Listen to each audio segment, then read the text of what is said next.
Good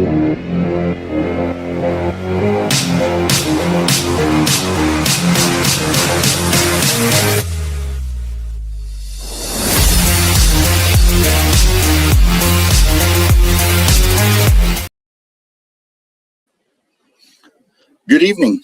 Welcome back. After an off week, little time to recharge the batteries on our full throttle talks. Before we head to Iowa, got to give a quick shout out to my daughter for the intro video. She's turned into a little bit of my producer, director, kind of creator type thing with stuff like that. She's a lot more savvy with that stuff than her old man is. So I'm lucky if I can text most days. So some changes coming out as we get ready to head to Iowa. Got some changes with the car in the Cup Series and to the entire series. We are after the 2 weeks ago in Indianapolis, there was a lot of issues, and I agree with them. The caution laps are just too long when there's an incident and you go under caution. By the time the cars come around, there's just so much time wasted under yellow that you lose a little bit of it. You lose a little bit of your momentum and stuff from green. So NASCAR came out with a statement today that starting this weekend through the rest of the regular season, any race that has a caution with 10 laps or let go in stage 1 or 2 will automatically end that stage. And when it ends that stage, then of course when the leader comes back to the start finish line, they'll wave the green and white checkered, assign points, and then that'll immediately start the caution period for the stage. What I haven't been able to dig into and find out yet is what happens if it's 3 laps to get it all done and there's 7 laps to go. Do those 7 laps get added on, or are they just kind of like thrown away and moved on? I haven't got into figuring that one out yet. I didn't see anything on it, but I will do some research and look into it. But it's a way NASCAR, it shows that NASCAR will listen to the fans. The fans were complaining, drivers were complaining, and so they were trying to figure out what to do. Is this the right step? I don't know, but it's a step. And look, let's take it. Maybe in the off season, they see how this works. They sit down with the drivers. Excuse me. They listen to the fans, and maybe they come up with something else. Maybe it stays the same. Who knows? We'll see what happens. But for now, I applaud them for at least giving the effort to attempt that, to do something. So without further ado, we're heading to Iowa. I've only raced there a couple times, but it's a small track, little over 3/4 of a mile, 0.875 is the length. So little small track, which means we're in the short track package when it comes to the Cup Series. Higher horsepower, 750 horsepower, I believe is what they're going to run there, is on the short track.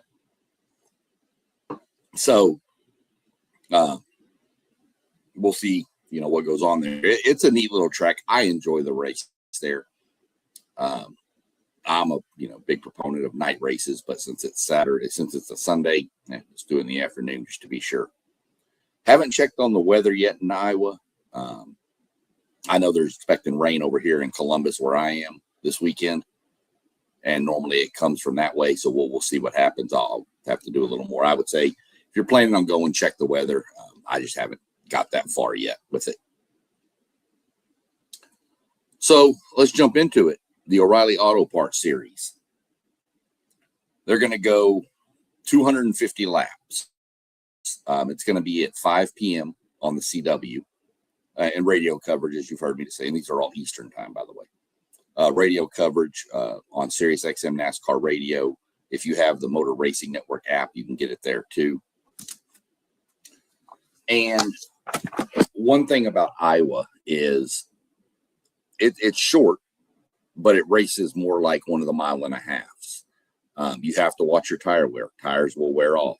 There's multiple grooves, and the corners are long. So it's going to be typical, though. Passing is still going to be at a premium. It's going to be harder, obviously, when the field's strung out. So you're going to see Let's try that again. You're going to see chaos on restarts. So really watch the restarts when they happen. But, I like it. I think it's fun. So we're getting close to the cutoff for the Chase, for the O'Reilly Series, and the Cup Series, for that matter. Trucks are off this weekend. Trucks will make their return next weekend. And they're all getting close. But drivers I'm looking for here, you have to start with Sam Mayer when you go to Iowa. He's won the last 2.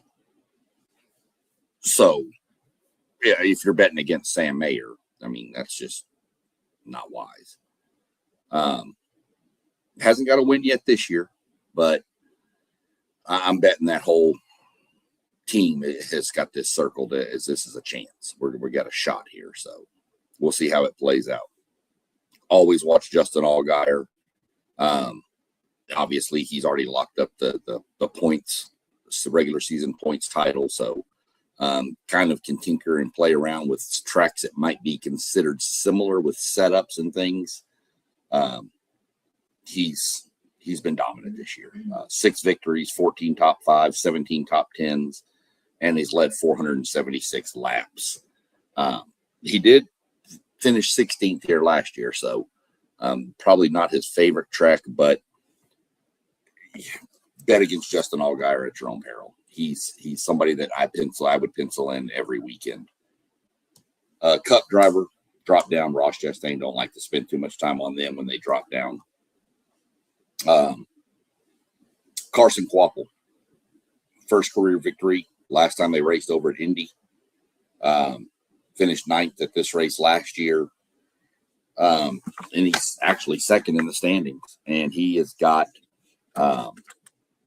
what I think is one of the brightest, smartest minds in the garage, and that's Rodney Childers. I love what Rodney does. He's willing to take a chance when he thinks it's going to pay, when he thinks there's an avenue for it. And he'll play it close to the vest if he thinks that's the best option. Rodney is one of my favorites. Jesse Love. Watch Jesse Love is another one you've got to watch every week. Jesse Love, this will be his last season running in the O'Reilly Auto Parts Series.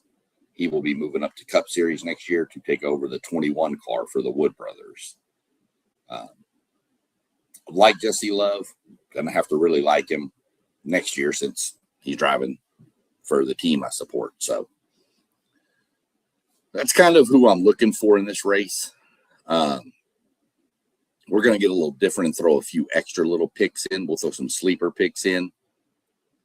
Parker Retzlaff. Watch Parker Retzlaff. This is his best season to date. 4 top 5s, 10 top 10s, and he's averaged 12.8 finish on the season so far. So when you're in a points battle trying to get into the chase, you want to avoid the costly DNFs. And he's only had 2. So I don't expect Parker Retzlaff to be the car dominating and leading a bunch of laps. But he's one of those that he'll be methodical, bide his time, let other people have their issues, and then just show up in the top 10 at the end of the race. William Sawalich and Sammy Smith are 2 other sleeper picks. Sammy Smith would love to win this race. He's from Iowa. So, whenever a driver races in a state that's not a NASCAR hotbed, the Carolinas, when they're from that state, they love to win. Example, Chris Buescher would love to win in Texas, being from Prosper. sometimes you have to take what you can get, in Iowa gives him his really only shot right there to win. So he would love to do it. We'll see. He's got the fourth best average of finish throughout the year at 11.4. And William Sawalich, he's just one of those that sees on Joe Gibbs Racing Toyota, and they put a lot into their O'Reilly series. Just somebody I like. I think he's aggressive when he needs to. I think William Sawalich is a good sleeper pick here. Top three. Let's go with something different. Top three. I'm going to give you the top three finishers, and I'm going to see how well I can do here. In order: Sam Mayer, Justin Allgaier, and I'm going to go with the Cup drop down, Ross Chastain. Those are going to be my three right there. So that's my top three. Dark horse, Sammy Smith. Let's go with the Iowa boy in front of his home state. Like I said, I think the race winner is going to be Sam Mayer. And I think qualifying is going to go the pole position. I'm going to leave the pole position to, let's go Jesse Love. I think Jesse Love will take the pole. So that was our O'Reilly series and who to watch there, and sleepers predictions. I got to get better at clicking the little buttons on the side to keep up with it. So before we move on to the Cup series, let's go look at, let me see if I can get it to come up. There it is. This is the average finish at the O'Reillys, at the Iowa Speedway in the O'Reilly series. Obviously, Sam Mayer's won the last two. He's got a 1. Harrison Burton, somebody else you might want to watch here with a 5. Sheldon Creed, Sam Mayer's teammate. There's Carson Kvapil. I mean, a 9. I think he only ran there once though.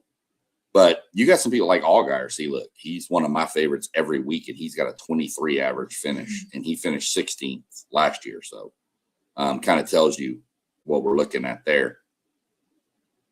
Some other names, just to look at, kind of something to look at and see a little different. Jesse Love. Watch out for, Carson Kvapil though. That kid's on a hot streak, so he would be, if it's not Sam Mayer. I know I got Allgaier second, but I'm not going to be surprised if Carson Kvapil is up there in the mix at the end or takes it over. So that's just kind of some average finishes of them. Let's remove that and get back up here. Let's go talk a little Cup series, the big boys. Racing Sunday, 3:30 on USA Network. I love this because from now to the end of the season, there's a lot of people that don't like what I'm fixing to say, and I don't really care. I love listening to Lee Diffie call a race. His accent is amazing. The amount of time and effort that man puts into studying and learning and figuring and twisting and turning and checking and double checking everything he does for race prep, bar none, hands down. He is amazing. I like him. A lot of people don't like him, but you can figure out why. So the Cup Series is going to go 350 laps, which equates to 306 miles. I mentioned this stuff about there. There's only been 2 races ever held at this track for the Cup Series, and it's Ryan Blaney won in 2024, and the first ever was a really good race. And William Byron for Hendrick Motorsports captured it last year, which was one of the most crazy things I'd ever seen. And it was due to a lot of caution laps that happened. But William Byron stretched his final tank of fuel for 144 laps and managed tires too. That's just crazy, the amount he went on that. So I should have looked up exactly what are they thinking is a fuel tank on there, a fuel run. Obviously, if you get the right cautions, you can go 144 laps. But I don't think you're going to have that this year. Goodyear is making a change to a tire. They're going to change the left side tire, trying to provide more fall off. So you can't just run wide open. You've got to watch your tires. You've got to manage your tires. You've got to do all this. You've got to pit for tires. They're going to make a difference. That's what they're trying to get to where tires, fresh tires, make a difference over used tires. We'll see if it works. They have to be careful because, like I said, Iowa has long corners and it puts a lot of load on the tires going into the corners. So we'll have to make sure that the tire can hold up to the pressure. They did do a test in May. Austin Dillon for Chevy, Noah Gregson for Ford, and Tyler Reddick for Toyota. Anytime they go do a test, there's at least one representative from every manufacturer there. You can't tell Toyota to go test and not Ford and Chevy. That's just not right. So they all send them, and then those drivers feedback, and it's dispersed to the whole Ford driving stable of cars and teams. So we'll see if they've got any of an advantage. Not that Tyler Reddick at least needs one. Good Lord, he's been on a heater this year. Had a little struggles here lately, though. We'll see if he can get it back in gear. So this is the kickoff of the final 4-race stretch to lock yourself into the chase. We'll get to the point standings here at the end of this, and you'll see I've got it all laid out for everything. So points right now for people near the cut line. This is a premium. You got to have finishes. If you're below the cut line and you wind up in 30th, you're probably done for the year. You're still going to race, obviously, but you're not going to be in the chase for the championship. So we'll get into like all that in a second. I mentioned William Byron went 144 laps without stopping last year. One reason, like I said, we had 12 cautions, 72 laps, and under caution, you're burning minimal fuel. Most drivers are speeding up to catch the pace car and then shutting the engine completely off. And then when the pace car pulls away, firing it up and doing it again. Then just kind of coasting. So we'll see if that plays out this year. With the different tire, I'm not going to expect 12 cautions, but I would easily see maybe 6 to 10, 7 to 10, somewhere in that range. I don't see 12, but new tire, heavier load, tire may not be able to handle it. See what happens. Let's see. Excuse me. Let's get into the drivers to watch, or who to watch, I should say. Brian Blaney. He's had a really good year. Won a couple races. Did have a bad 26th place finish, but at Indianapolis, we'll take that into account. He was running top 10 most of the day and was involved in a late crash, so wasn't really his fault. So that kind of skewed the finish. He's got more top 10s than any other driver. He's just really good at this track. I'm putting him as my race favorite. We'll see how cars unload. That's going to tell a lot with the new tire, practice, and everything. He's going to tell a little bit, so we'll have to keep an eye on that. Second, you got to go with the other guy who's won here before, right? William Byron. Hendrick has had some issues this year, which is very, very not like them. Consider normally you're used to the 4 Hendrick cars, Kyle Larson, William Byron, Chase Elliott, at least 3 of the 4, and Alex Bowman. You would consider at least 3 of those 4 should be in the top 10 in points all year. Well, William Byron's 12th right now, and that's actually higher than I thought he was. He's been okay, but all of Hendrick has. They've all struggled. Chase Elliott's won a race. Larson hasn't won a race. I don't think Larson has won a race. I think he's still on a pretty long drought, but don't let Hendrick figure it out. because as soon as they figure out because they've got a new body style this year, as soon as they figure it out, they're going to be a problem. The Fords had the same issue, and they're starting to figure it out. It seems they've started running better. Blaney and Logano went back to back in 2 races, and got some momentum. So we're going to see how it plays out. Chase Briscoe, I mean, this dude is hot. Like, the sun is nervous, is envious of this guy. 4th place finish at Indy. Went 4. He's finished in the top 4 in 4 of the last 5 races. That's pretty crazy. He finished 2nd in this race last year after leading 81 laps. Had the pole last year too. Briscoe and that team is good. If you've watched NASCAR a few years ago, this is the Martin Truex Jr. team. When he retired, Chase Briscoe got the call and came over. We're going to stick with another Joe Gibbs Racing, Christopher Bell. Christopher Bell is good. That whole Joe Gibbs, anything right now this year, anything with Joe Gibbs or 2311 on it is good. Toyotas are just dominating the market right now. So definitely going to throw Christopher Bell for one to watch. Kyle Larson. Kyle Larson is one that if you want a flyer, take Kyle Larson. But if you're playing everything close to the vest and don't really want to, I'd kind of shy away from Kyle Larson. Kyle Larson could win this race. Kyle Larson could finish last. But I'll be honest, you say that about Kyle Larson every week. Kyle Larson is the biggest wild card to me. Love Kyle Larson. Think he is a phenomenal talent. Can drive anything and drive it well.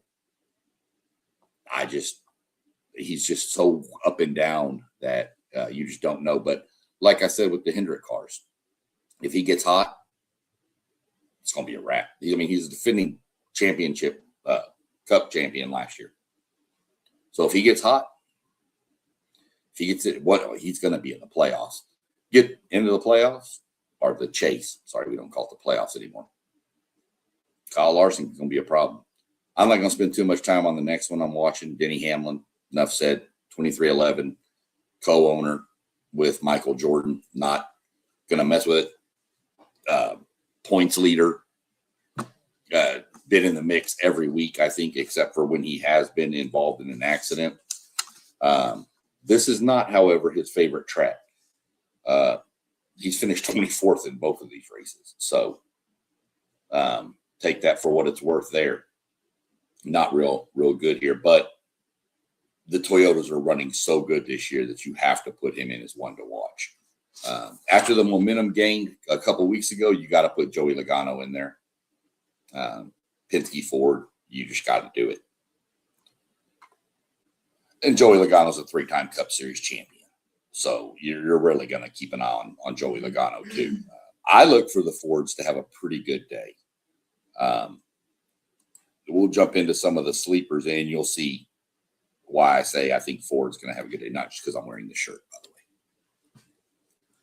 way. Ryan Preece. Ryan Preece has been hot. He's been cool. He's been warm. He's been cold. I think RFK Racing, which is Ryan Preece, races for the number 60 car. Last year, started 33rd, finished 5th. So we'll see what happens. Gained more positions than anybody else in the race. So I'm watching Ryan Preece. I'm going to throw this in as a sleeper. I don't like calling former Cup Series champions a sleeper, but we're going to throw in Brad Kay, part owner of RFK Racing. He's 19th in points, or 19th in the standings, yeah. And we'll get into how many points he's behind. So he was good here last year. Qualified 5th. Let me look at my notes. Yeah. Led 68 laps and came in 3rd. And he had a 6th place finish at Indianapolis. So he's got a little momentum. And momentum's huge in any sport, including NASCAR. So we're going to keep an eye on him.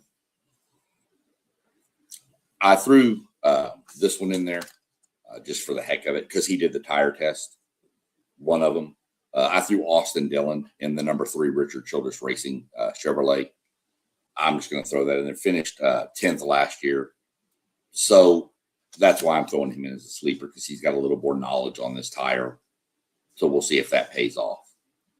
Bubba Wallace, again, it's a 2311 Racing Toyota, 14th in the standings, 60 points in front of the cut line. So needs to have a solid day.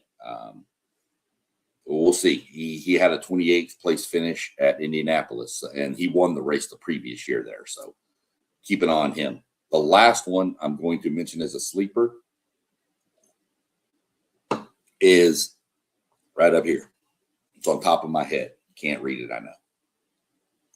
Josh Berry, the Wood Brothers, alliance with Penske. I've already mentioned 2 of the Penske drivers, Logano and Blaney. The Wood Brothers cars are built in the Penske shop, so going to be similar. He finished here 13th last year at this race last year. Finished 13th, and was actually in not as good equipment. He was in the 4 car, which at that point, it was near the end of the year. Actually, I take that back. No, he was in the 21 last year. Yeah, it was the year before he was in the 4 car. My fault. But he had already been locked in to the playoffs. Last year was the playoffs because he had won Las Vegas. So it's had good speed here, likes short tracks. That's his short track. That's him. He loves short track racing. He knows how to handle tires when they get worn out. Like I said, 13th last year at this race, 7th at Indianapolis a couple weeks ago. Got a little momentum. By no means is he going to qualify for the chase. I think he would have to win every race from here on out and every stage from here on out to get the 10 bonus points for the stage. And I still think he'd fall short. Could be wrong, but I just don't see it happening. But would like to see the Wood Brothers push forward and have a little bit of momentum going into next year. So we'll see how that plays out. Let's give our predictions. Top 3. Let's go Blaney. I want to take Blaney to win. I'm going to take Briscoe to come in 2nd, and I'm going to take Byron to finish 3rd. I think Byron puts it a little bit. He loves this track, obviously winning it last year. So we're going to go Blaney, Briscoe, Byron. We're going to go with the B-boys, the 3 Bs. I just think you can't go wrong with any of those.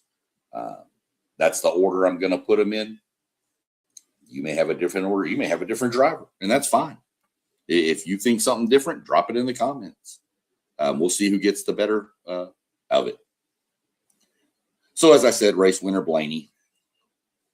I'm going to have Blaney starting on, I'm going to put Blaney in 4th starting position. And I'm going to give the pole to Chase Briscoe. My dark horse, somebody I'm really, the one that can totally mess this up in my mind is Ryan Preece. I think he's the dark horse to steal the win from one of those 3. Blaney, I think Blaney's going to lead the most laps just due to the simple fact if he gets out front, he's going to be able to pull away. And my surprise top 10, I'll give you a surprise top 10 because we're talking about the Cup Series. Surprise top 10, Josh Berry. I'll even go a step further. Surprise top 5, Josh Berry. Surprise top 10, I'm going to take Austin Dillon because of the tire test. So we'll go with that for our predictions. Here is the average finish, if anybody is interested, for Cup Series drivers at Iowa. Remember, it's only 2 races, so take that into consideration. You notice Denny Hamlin's not on here. I said his average finish was 24th.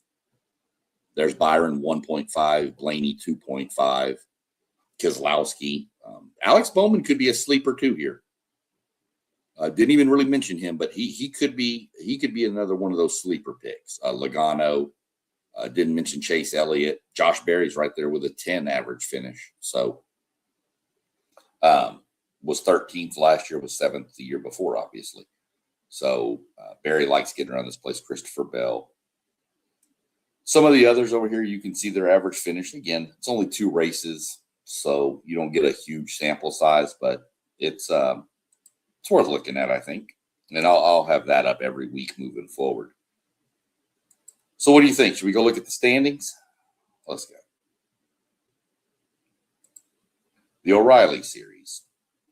Top 12 make the chase. I keep wanting to call it the playoffs. I'd say I should be slapped every time I say it, but my wife would probably enjoy that too much. So there's your top 12. Taylor Gray is your last one in. You see Sawalich, and I've got it to where we've got the point differential. So 720 to Carruth, 74 to Sieg. I really think the 15th is, I think that's going to be the last person that has a legit shot. I don't see anybody below that pulling it off. Could be wrong, but 121 points in 3 races is pretty tough to make up. So we'll see what happens. I mean, you get 55 for a win. You can get 10 for each stage. And then if you have the fastest lap of the race, that's 1. So you can get 76 points. So, I mean, you could technically cut this gap down to around 50-ish. But then what points does he get to push himself further up? So that's why I think it's going to be hard from 16 down is going to be pretty hard to do. But we'll see what happens. I would almost guarantee you 17th on down doesn't have a shot. Let's get that out of here. Let's go look at the Cup Series. As I said, we're going to have we got 4 races, including Iowa, left to go before the chase. And there's your top 16 make it here. And I just went through the top 20 here. I should have probably gone a little bit further due to the simple fact that 20th place is only 76 points behind. That can be caught up pretty quick. Ryan Preece minus 38, Eric Jones 44, Brad Keselowski minus 50, and Michael McDowell, your top 20 at 76 back, as I mentioned. But I mean, it's one race. Ryan Preece gets into the top 5 here, and Cindric, Van Gisbergen have problems. He passes them, and he's in. Now, then he has to hold it, but he's in if he can hold it. So Eric Jones has been having a pretty good streak here lately. So we're going to see how it plays out. I would expect quite a bit of movement. When the season ends, these guys, the points will be reset, but the regular season point champion would be given bonus points for the chase. So say he starts with 2,000. Everybody starts with 2,000. So let's say then Hamlin, for being the regular season champion, will start with 2,100. And then it goes down lower from that point down to where 16 is at 2,000. I'll bring up the exact point breakdown on the next show to show you exactly how it'll reset on the next couple of shows coming up. We'll see how it resets as we get closer. But, I mean, you go Hamlin is 84 points ahead of Reddick and 120 ahead of Blaney. Not to say if Blaney wins it, Blaney could gain 75, 76 points this weekend. And Hamlin, who knows, could finish in the mid-20s, and that shrinks. So the regular season is not decided here. It's pretty much between anybody from Gibbs up has a shot at it. And when I said earlier, Toyotas have dominated the market, let's just look here. Toyota, Toyota, Toyota, Toyota, Toyota.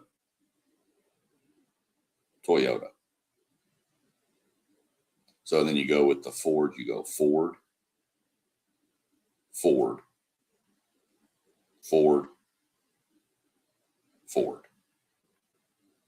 So Chevrolets are everybody else. Hocevar, Elliott, Larson,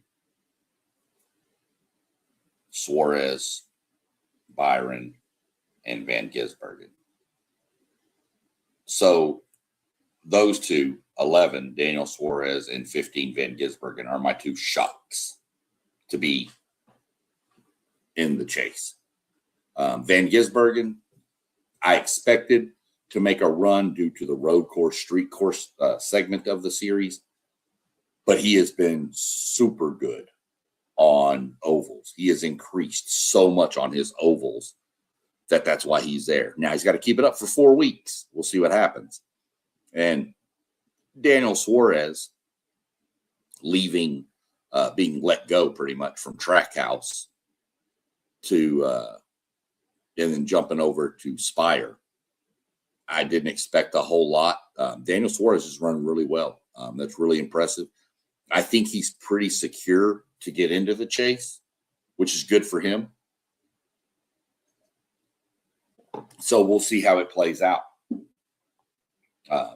We'll learn. We're going to learn a lot more every week as we get closer to the regular season finale, which is Daytona. And if you know anything, Daytona is Daytona, and that's must-watch TV. So we'll see how it plays out. Other than that, that's what we're looking at for this weekend. Like I said, if you're going, enjoy. It's one of the best experiences you'll ever have. I'm pretty much sold. If you've never gone and you're going for the first time, you're going to love yourself there. It's a blast. Hopefully the weather holds and everybody, has a good time and we get the racing in. And let's see how this new rules package thing works with the cautions and stuff. Let's check that out, see what goes on. So other than that, if y'all, let me find it real quick. There it is. If you'll notice down at the bottom are all of the channels that are members of the WTP Sports family here. Level Up Sports 10, WTP for Life, Parlay Poe, City League TV. Of course, I'm SEC Sean. We have One Take Zaya. We have Post Game with the Post Game 86 podcast. Tune into all their channels too. If you want some more NASCAR content, definitely hit the like button, hit the subscribe button, hit the notification bell. I try to go live 2 times a week. I try to do a Monday review and a later in the week preview of the upcoming week. So by all means, if you want some more NASCAR content, I got a whole series on NASCAR for beginners out there, teaches you about it, teaches you how to get free tickets, things like that. You can follow me here. I'm on TikTok, Instagram. Don't do as much on Instagram. Patreon. I'm on Patreon. We're doing giveaways on Patreon for paid subscribers over there. So tune in. Leave your comments. Something about NASCAR you don't know, drop a comment. I'll answer that for you. But if I don't know the answer, I'll find it out before I get back to you. So other than that, everybody have a great Thursday evening. And we will catch up with y'all on the next one.